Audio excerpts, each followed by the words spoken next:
Hello, ladies and gentlemen, and welcome to this review of the movie Queer. Now, I know I'm about a year late, but who cares? So, this video is going to be broken down into four main parts. What is the novella that the movie was based on? Who wrote the novella? William Burroughs. And sort of a biography and a quick rundown of him. What was the movie like without spoilers? And the importance of queer representation in film, and then I will wrap up.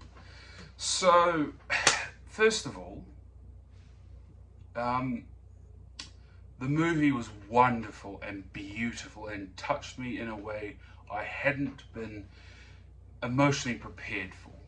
So, stick around, give me a like, give me a subscribe. Comment down what you thought of Queer, or if you are going to watch Queer, or what you think of William Burroughs. But first, a word from our sponsor, Groucho's Toupees. Do you have a receding hairline? Buy Groucho's Toupees. So, what is the novella? The novella Queer, which I actually have right here, my version of Queer. So, William Burroughs wrote this brilliant book. It's a novella, sorry.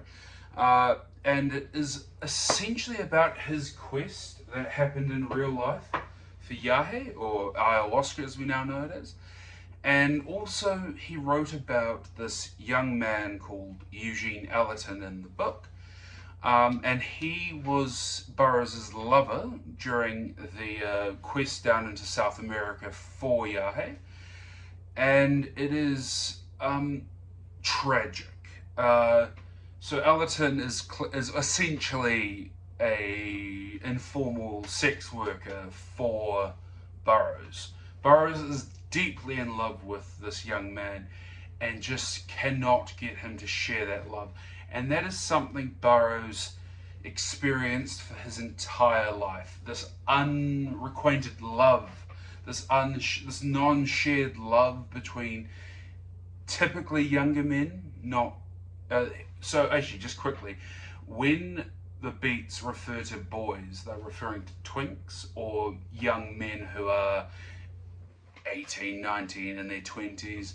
Occasionally you may find it as an underage boy, like I know Ginsberg had a boyfriend that was 17, and due to my own personal beliefs on how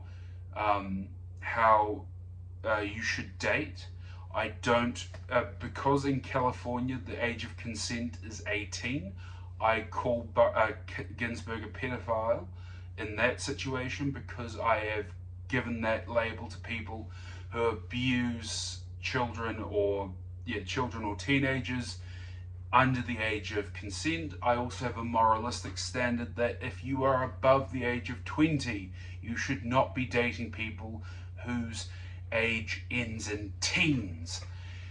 So, with that backdrop, I will now go into queerness in the 50s. Now, Burroughs writes very beautifully and also very brutally in his book that I'm still reading, The Letters of William S. Burroughs, about his queerness in Mexico City, his queerness in Tangiers, and then in Paris, and then London, and then eventually back to the United States, where he settled in New York, then to Lawrence, Kansas. But he also writes about it in his last words, which is a beautiful collection of his letters in his final years. But he also writes, he doesn't write about it, but this is Barry Miles, who is still alive, so go buy his books to get him some royalties. And this is all about William Burroughs' life and the sort of quest Burroughs was always on to find a lover, and ultimately never really found one. So that's queerness in the 50s, was certainly a life of isolation, a life of lack of community, which we will talk about more in the final part of this episode, where we talk about queer representation in film. So, who was William Burroughs? We'll get to that in part 2. But first, a word from our sponsor, Jag's Shit Sticks. Are you in the market for a stick with shit on it to chase your siblings around with? Good news! Jag can supply you with a stick with his IBS written shit on it, and you can chase someone with it. Now, back to our video. So, who was William Burroughs? William Seward Burroughs was born in 1914. If you know anything about queer history and queerness in general, you will know that was not a good time to be born gay, a junkie, and also quite different in terms of beliefs.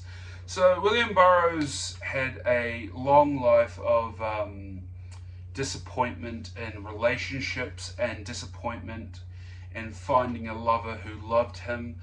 Even his beautiful friend Allen Ginsberg didn't requite his sexual love. He rejected Burroughs, which damaged him so much he moved to Tangiers. A tragic life of a man who I think sought love until the very end and just never found it. That's a combination of Burroughs' more isolationist, introvertedness, and also his inability to mingle very well with people. So what this book and the movie ultimately is about is Burroughs' obsession in the 40s and 50s about yahe, which is ayahuasca, as I said, and his obsession with the idea of telepathy being able to be used through this ayahuasca, this opening of the third eye, or however you want to describe it. I describe it as the only eye, because when I am drunk or high, I can only use one eye for some reason, because my vision goes double. So when you are reading about Yahe and his quest for Yahe, I have yet to read the Yahe letters, so I apologize for that. But in his quests in the letters of William Burroughs, you can see a very wonderful sort of use of ayahuasca and a lot of the fear that was around opening your third eye in that way. So what was the movie like? Well, I'll get into that in part 3. But first, a word from our sponsor, Groucho Cigars. If you want to insult a woman in a very sexist way that won't age properly, Groucho Cigars. Okay, what was the movie like? This was one of the most beautiful films I have seen, and the cinematography was gorgeous.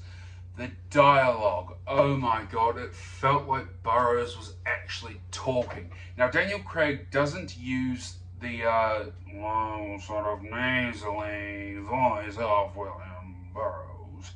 He uses a Midwestern accent, or sorry, a Southern accent, and he is very good at keeping in character. William Burroughs was an incredibly awkward man. Watch a few interviews, watch a few readings, and you will see a terrified man, a man who was terrible in front of audiences. Maybe one of the greatest writers of the 20th century, could barely do readings, unlike Allen Ginsberg. So when you look at this movie, you need to remember Daniel Craig is playing him beautifully. This is Burroughs. This is the man who couldn't communicate, that needed drugs to try to communicate telepathically on a level, because he could never feel that deepness. In fact, I posted on TikTok, which is listed in the thing below, a picture of one of the letters he sent to Allen Ginsberg, where he was expressing this loneliness he had in Tangiers because he had this lack of communication with intelligent and creative people. Now, this, I think, is a great representation of queerness, because it does not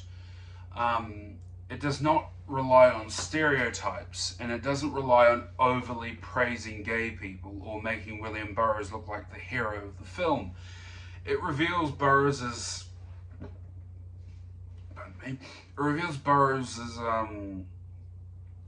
awkwardness, his weirdness, his obsession with fucking every young, beautiful man around him, and also the transactional way he sort of viewed sex with Ellerton. So I think, as a man who has an alter that is gay, and Edward and I discussed this, it is a wonderful representation of how you can feel isolated when you don't know who's queer and who's not. You don't know who will requite your love and who will not. So now that brings me along to queer representation in the film, which will be covered in part 4. And now for our final ad. Inappropriate jokes to make it wake. Do you want to get fired for sexually harassing a woman or making fun of a gay? Buy my collection of terrible jokes from the 1940s. Now, back to the final part of our episode. Part 4. Now, this, for my fellow asexuals, may come as a surprise, but the sex scenes in this movie, I think, show brilliant connections between these two men in the initial opening, and then a more transactional thing as the movie progresses and Ellerton's interest in Burroughs dies down. Dies down. So that's not really a spoiler if you read the book or if you know anything about Burroughs. That's just a reality. Now, you may notice I use the term sex scenes and not gay sex scenes. I think it is incredibly important to queer representation and the normalization of homosexuality and the normalization of queerness in general to refer to things in normal terms. I think we don't need to call it gay sex scenes. We can call it sex scenes, and if you are uncomfortable with gay sex, you should not be watching a movie called Queer. So, necessity of making Burroughs a loner. So, if you know anything about queerness in the 50s, 40s, 30s, 20s, you know it was an isolating time. There were not a lot of gay people that were openly gay, especially not in the South, where they were lynched by the KKK, as African Americans were as well. So there is a great deal of isolation in Burroughs' life, where he does not get to feel that connection, that love as a young man. And then as he goes on, there is this idea in psychology at the time of homosexuality being an illness that can be cured by psychoanalysts, and this comes from Freud, and this comes into place heavily during the 50s, where the scientific categorization of mental illness comes through, which still is in effect in a lot of psychiatric practices and psychologists, unfortunately, today, and is seen most painfully in conversion therapy and the disgusting way that is still allowed in many countries. So Burroughs needed to feel isolated. He needed to feel weird. He was an outsider. He was an outcast. He was gay. He was a junkie. He was all sorts of weird. And he never felt that closeness with another man or another woman or another person. He just never felt accepted in any way. You read it in all the books about him. You read it in all his fiction. He is a lonely man who is weird. He makes weird jokes. He was a stranger. He was isolated from society, and that is very important. And the final point I want to make in this part of the video, and the final thing I will say, is the importance this film shows of queer community and the importance of pride. So, if you are gay, you may feel lonely. If you are trans, you may feel lonely. If you are asexual, you may feel lonely. And that's important because a lot of we are a small minority in the LGBTQ community. We are a small minority in the general population. And so it is important to find your community and people who will accept you for you.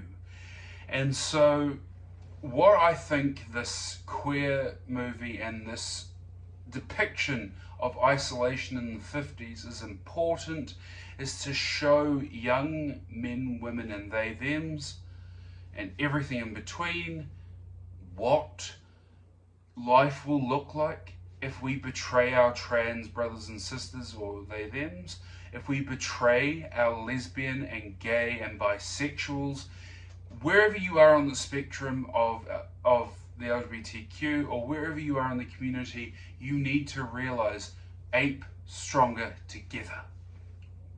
Do not let us go back to before Pride, before the protests, before the riots, before AIDS, before the unity that we feel together. Do not let them tell you Pride is no longer needed. Do not let them tell you we are now accepted. We are not accepted. And every day we see in the Western world, we see in the East, we see in the Middle East, we see in Africa, we see this working to drive gay people and trans people and queer people in general back into the closet. And we need to fight that with every bone in our bodies. Now, with that said, I love the movie. I think you should watch it, especially if you are a young queer person who needs to know the importance of Pride. That's all. Ka kite. Remember to follow me on TikTok, Instagram, and Threads to check out my hot takes, to check out poetry readings, to check out the weirdness that I expel and flood your feed with. Thank you. Ka kite.